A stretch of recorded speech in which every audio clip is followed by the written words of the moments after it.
ನಮಸ್ಕಾರ ಎಲ್ರಿಗೂ, welcome to ರಶೂಸ್ ಅಡುಗೆ ಮನೆ. ಇವತ್ತು ಮಾಡ್ತಾ ಇರೋಂಥ ರೆಸಿಪಿ ಮಶ್ರೂಮ್ ಬಿರಿಯಾನಿ. ಮಶ್ರೂಮ್ ಬಿರಿಯಾನಿಗೆ ಬೇಕಾಗಿರುವಂಥ ಸಾಮಗ್ರಿಗಳು: ಮಶ್ರೂಮ್ 1 ಪ್ಯಾಕೆಟ್, ನೆನೆಸಿಟ್ಟಿರೋ ಬಟಾಣಿ,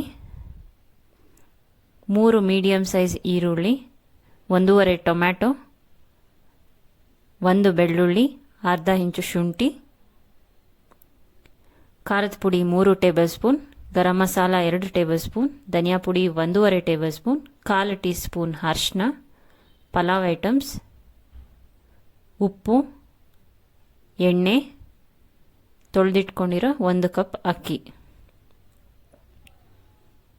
ಈಗ ಮಾಡೋ ವಿಧಾನ ನೋಡೋಣ. ಮೊದಲಿಗೆ ಸ್ಟವ್ ಆನ್ ಮಾಡಿ ಬಾಣಲಿ ಇಟ್ಕೊಳ್ಳೋಣ.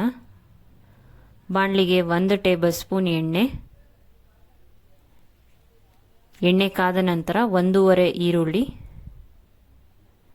ಬೆಳ್ಳುಳ್ಳಿ, ಶುಂಠಿ 2 ನಿಮಿಷ ಚೆನ್ನಾಗಿ ಫ್ರೈ ಮಾಡ್ಕೋಬೇಕು. ಟೊಮ್ಯಾಟೊ ಹಾಕಿದ ನಂತರ ಟೊಮ್ಯಾಟೊ ಚೆನ್ನಾಗಿ ಬೇಯೋ ತನಕ ಫ್ರೈ ಮಾಡ್ಕೋಬೇಕು. ಟೊಮ್ಯಾಟೊ ಎಲ್ಲ ಚೆನ್ನಾಗಿ ಬೆಂದ ನಂತರ ಸ್ಟವ್ ಆಫ್ ಮಾಡಿ ಧನಿಯಾ ಪುಡಿ ಸೇರಿಸ್ಕೊಂಡು ಚೆನ್ನಾಗಿ ಮಿಕ್ಸ್ ಮಾಡಿ ಆರಲಿಕ್ಕೆ ಬಿಡಬೇಕು. ಸ್ಟವ್ ಆನ್ ಮಾಡಿ ಕುಕ್ಕರ್ ಇಟ್ಕೊಳ್ಳೋಣ. ಕುಕ್ಕರ್ಗೆ 3 ಟೇಬಲ್ ಸ್ಪೂನ್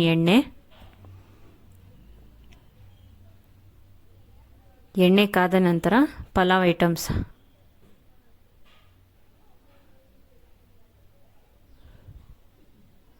ಚಕ್ಕೆ, ಲವಂಗ, ಪಲಾವ್ ಐಟಮ್ಸ್ ಎಲ್ಲ ಹಾಕಿ 2 ನಿಮಿಷ ಚೆನ್ನಾಗಿ ಫ್ರೈ ಆಗಬೇಕು. ಫ್ರೈ ಆದ ನಂತರ 1.5 ಈರುಳ್ಳಿ ಚೆನ್ನಾಗಿ ಮಿಕ್ಸ್ ಮಾಡಿಕೊಂಡು 2 ನಿಮಿಷ ಆದ ನಂತರ ಬಟಾಣಿ ಚೆನ್ನಾಗಿ ಮಿಕ್ಸ್ ಮಾಡಬೇಕು. 2 ನಿಮಿಷ ಫ್ರೈ ಆಗಲಿಕ್ಕೆ ಬಿಡಬೇಕು. ಫ್ರೈ ಮಾಡ್ಕೊಂಡಿದ್ದಂಥ ಈರುಳ್ಳಿ, ಟೊಮ್ಯಾಟೊ ಎಲ್ಲ ಆರಿದೆ. ಅದನ್ನು ಮಿಕ್ಸಿ ಜಾರ್ಗೆ ಹಾಕ್ಕೊಂಡು ನೀರು ಹಾಕ್ಕೊಂಡು ಫೈನ್ ಪೇಸ್ಟ್ ಮಾಡ್ಕೋಬೇಕು. ಈಗ ಕುಕ್ಕರ್ಗೆ ಮಶ್ರೂಮ್ ಹಾಕ್ಕೊಳ್ಳೋಣ. ಒಂದು ಸತಿ ಈ ರೀತಿ ಮಿಕ್ಸ್ ಮಾಡಿಕೊಂಡು ಉಪ್ಪು, ಅರಿಶಿನ, ಖಾರದ ಪುಡಿ ಎಲ್ಲ ಹಾಕಿದ ನಂತರ ಚೆನ್ನಾಗಿ ಮಿಕ್ಸ್ ಮಾಡ್ಕೋಬೇಕು. ಮಿಕ್ಸ್ ಮಾಡ್ಕೊಂಡ ನಂತರ ರುಬ್ಬಿಟ್ಕೊಂಡಿರೋಂಥ ಮಸಾಲೆನ ಹಾಕೋಬೇಕು. ಒಂದು ಸತಿ ಈ ರೀತಿ ಮಿಕ್ಸ್ ಮಾಡ್ಕೋಬೇಕು. ಈಗ ಕುದಿಲಿಕ್ಕೆ ಸ್ಟಾರ್ಟ್ ಆಗಿದೆ. ಈಗ ಅಕ್ಕಿ ಹಾಕೋಬೇಕು.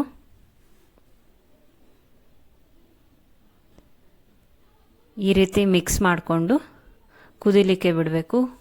ಈಗ 2 ಕಪ್ಪು ನೀರು ಹಾಕೋಬೇಕು.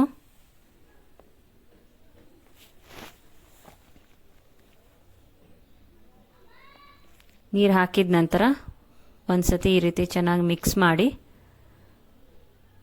ಕುದಿಯೋಕ್ಕೆ ಶುರು ಆದಾಗ ಗರಂ ಮಸಾಲ ಹಾಕಿ ಉಪ್ಪು, ಖಾರ ಎಲ್ಲ ಸರಿಯಾಗಿದೆಯಾ ಅಂತ ಇವಾಗ ನೋಡ್ಕೋಬೇಕು. ಈಗ ಕುದಿಲಿಕ್ಕೆ ಸ್ಟಾರ್ಟ್ ಆಗಿದೆ. ಈಗ ಕುಕ್ಕರ್ ಮುಚ್ಚಳ ಮುಚ್ಚಿ 3 ವಿಸಿಲ್ ಆದ ನಂತರ ಮಶ್ರೂಮ್ ಬಿರಿಯಾನಿ ರೆಡಿ ಆಗುತ್ತೆ. ಮಶ್ರೂಮ್ ಬಿರಿಯಾನಿ ರೆಡಿ ಇದೆ. ರಾಯ್ತಾ ಜೊತೆ ಸರ್ವ್ ಮಾಡ್ತಾ ಇದ್ದೀನಿ. ಈ ವಿಡಿಯೋ ನಿಮಗೆ ಇಷ್ಟ ಆಗಿದ್ರೆ ಲೈಕ್ ಮಾಡಿ, ಶೇರ್ ಮಾಡಿ, ಸಬ್ಸ್ಕ್ರೈಬ್ ಮಾಡಿ.